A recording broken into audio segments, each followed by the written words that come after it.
주셨어. 그 사랑 참 감사리요.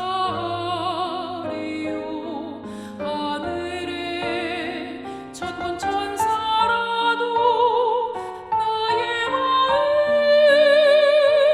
모르리라. 나 이제 새 소망이 있음을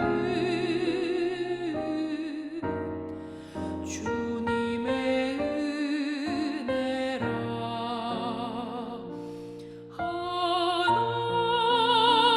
하나님께 영광, 하나님께 영광, 하나님께 영광. 날 사랑하신 주, 그 피로 날 구하사 죄에서 건지셨네. 하나님께 영광, 날 사랑하신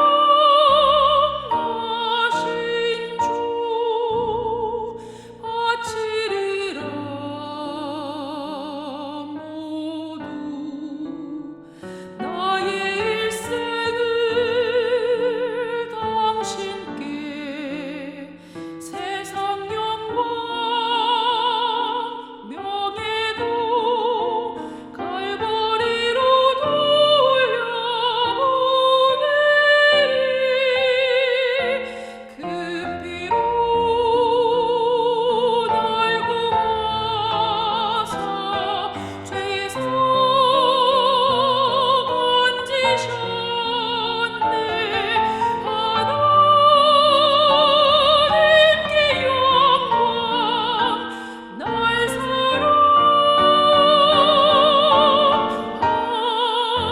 사랑하신 주.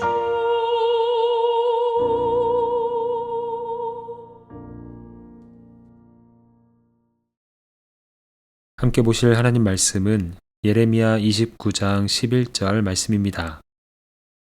여호와의 말씀이니라. 너희를 향한 나의 생각을 내가 아나니 평안이요 재앙이 아니니라. 너희에게 미래와 희망을 주는 것이니라.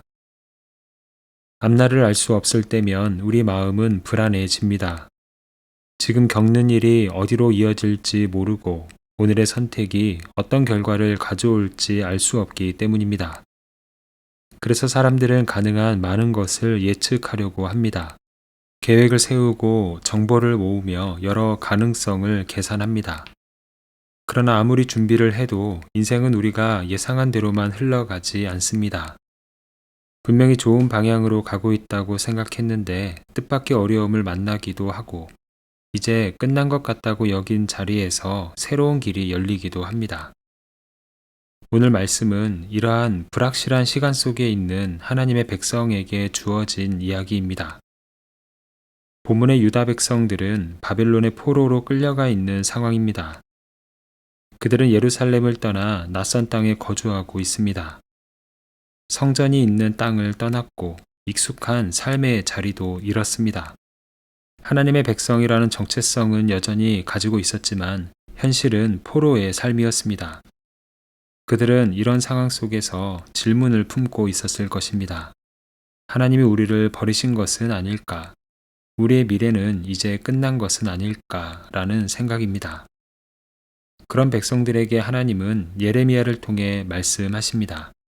너희를 향한 나의 생각을 내가 아나니.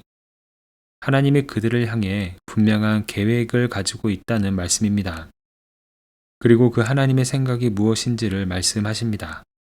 평안이요 재앙이 아니니라. 너희에게 미래와 희망을 주는 것이니라. 당시 유다 백성들이 겪는 현실은 분명 재앙처럼 보였습니다. 눈앞에는 바벨론의 성벽이 있었고 귀에는 익숙하지 않은 말들이 들려왔으며 마음에는 잃어버린 고향에 대한 그리움이 남아있는 상황입니다. 이런 현실만 보면 모든 것이 끝난 것처럼 보이는 것이 사실입니다.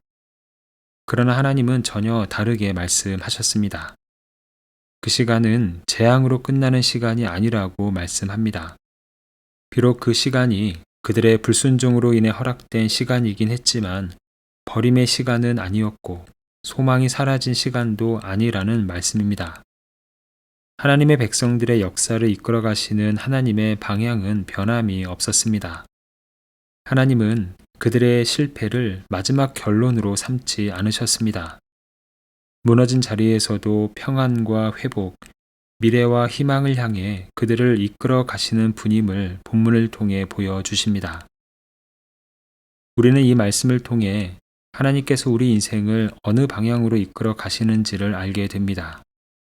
하나님은 우리를 무너진 자리에 그대로 머물게 하시는 분이 결코 아닙니다.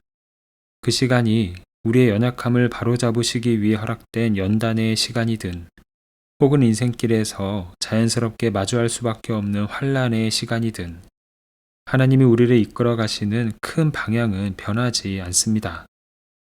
하나님은 우리를 무너뜨리기 위해 이끄시는 분이 아니라 다시 세우시고 살리시며 주님의 소망 안에 살도록 이끄시는 분입니다.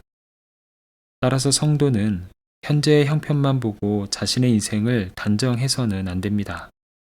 지금 이해되지 않는 시간이 있다 해도 그 시간 속에서 우리를 다시 세우시고 주님의 뜻 안으로 이끌어 가시는 그 하나님을 신뢰하며 오늘을 살아가야 합니다.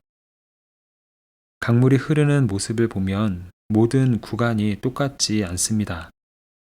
어떤 곳에서는 물살이 빠르게 흐르고 어떤 곳에서는 거의 멈춘 것처럼 천천히 흐르곤 합니다. 넓은 강폭을 지날 때는 물이 잔잔하게 흘러가고 좁은 골짜기를 지날 때는 물살이 거칠어집니다. 때로는 흐르던 물살이 바위에 부딪혀 물결이 흩어지기도 하고 구분기를 만나 방향이 꺾이기도 합니다. 이처럼 물살이 흐르는 모습을 보면 방향이나 속도가 일정하지 않습니다. 그러나 강이 흘러가는 큰 방향만큼은 쉽게 변하지 않습니다. 조금 떨어져서 전체를 보면 강은 여전히 아래를 향해 흐르고 있습니다. 우리 인생에도 흔들리는 시간이 있습니다. 예상하지 못한 일을 만나고 계획이 달라지고 마음이 불안해지는 순간들이 있습니다. 그러나 우리의 인생의 주인 되시는 하나님은 목적지를 잃지 않으시는 분입니다. 우리는 한순간의 파도만 보지만 하나님은 우리의 길 전체를 보고 계십니다. 그 방향은 재앙이 아니라 평안이며 절망이 아니라 미래와 희망입니다. 우리는 모두 인류에 흐르고 있는 역사라는 물살 위에 인생이라는 배를 띄우며 살아갑니다. 우리가 탄 배는 결국 하나님이 예비하신 소망의 땅에 도착할 것입니다. 그 소망의 땅은 죽음도 이기지 못하는 영원한 하나님 나라이며 동시에 이 땅의 고비고비마다 누리게 하시는 평안과 기쁨입니다. 따라서 오늘이 거칠고 낯설어도 우리의 항해는 길을 잃은 항해가 아닙니다. 하나님이 친히 우리 인생의 배를 이끄시며 마침내 평안과 소망의 자리로 우리를 이끌어 가십니다. 그 주님과 동행하는 우리의 하루가 되기를 소망합니다. 함께 기도하겠습니다. 사랑의 주님, 인생 중 마주하는 여러 상황 속에서도 언제나 소망을 향해 나아가게 하심에 감사를 드립니다. 강물이 굽이치며 흘러가도 결국 목적지를 향해 나아가듯 우리의 삶도 하나님의 손 안에서 소망을 향해 흐르고 있음을 믿습니다. 때로 이해할 수 없는 시간을 지날 때에도 낙심하지 않게 하시고 눈에 보이는 현실보다 하나님의 약속을 더욱 신뢰하게 하여 주시옵소서. 오늘의 눈물과 기다림도 주님의 선하신 계획 안에 있음을 기억하게 하시고 우리를 위해 소망의 땅을 준비하시는 하나님을 바라보며 믿음으로 걸어가게 하여 주시옵소서. 이 시간 목회자들과 교회 리더들 그리고 선교사들을 주님의 손에 올려드립니다. 복음을 위해 헌신하는 이들의 마음과 삶 위에 하늘의 위로와 평안을 허락하여 주시옵소서. 예상하지 못한 어려움 속에서도 하나님께서 함께 하신다는 확신으로 흔들리지 않게 하시고 모든 사역 가운데 성령의 지혜와 능력으로 충만케 하여 주시옵소서. 그들의 가정과 자녀들 위에도 주님의 보호하심과 공급하심이 함께 하시며 맡겨진 사명의 길마다 감사와 기쁨이 넘치게 하여 주시옵소서. 예수 그리스도의 이름으로 기도합니다. 아멘. 이제 각자 가지고 있는 기도의 제목으로 기도하고 말씀 중 깨달은 내용과 말씀의 열매가 풍성한 삶이 되기를 바라며 기도하기 원합니다. 특별히 오늘은 목회자들과 교회 리더들 그리고 선교사들을 주님의 손에 올려드리며 함께 중보하는 시간입니다. 이제 다 함께 이러한 기도 제목으로 기도의 자리로 나아갑니다.